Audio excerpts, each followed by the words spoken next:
ہاں جی، یہ نون ہے، نون کے اوپر کیا لگی ہوئی ہے؟ زبر لگی ہوئی ہے، لیکن اس کے ساتھ آگے یہ جو گول دائرہ بنا ہوا ہے اس کو وقف کہتے ہیں۔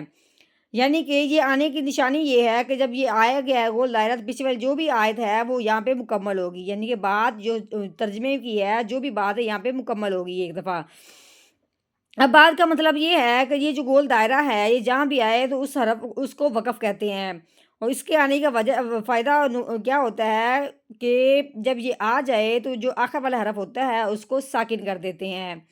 ساکن کا مطلب یہ جس طرح یہ جزم آتی ہے نا حرف کے اوپر اس کو ساکن کرتے ہیں، اسی طرح آخر میں جو وقف کی وجہ سے جو آخر والا حرف ہوتا ہے اس کو بھی ہم ساکن کریں گے۔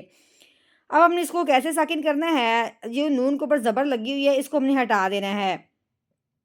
تو پیچھے نون خالی رہ جائے گا۔ جو نون خالی ہوتا ہے زبر زیر پیش نہ ہو تو وہ ساکن ہوتا ہے، یعنی کہ جس طرح جزم آئے جزم والے حرف کے اوپر کوئی زبر زیر پیش نہیں ہوتی تو وہ ساکن ہوتا ہے،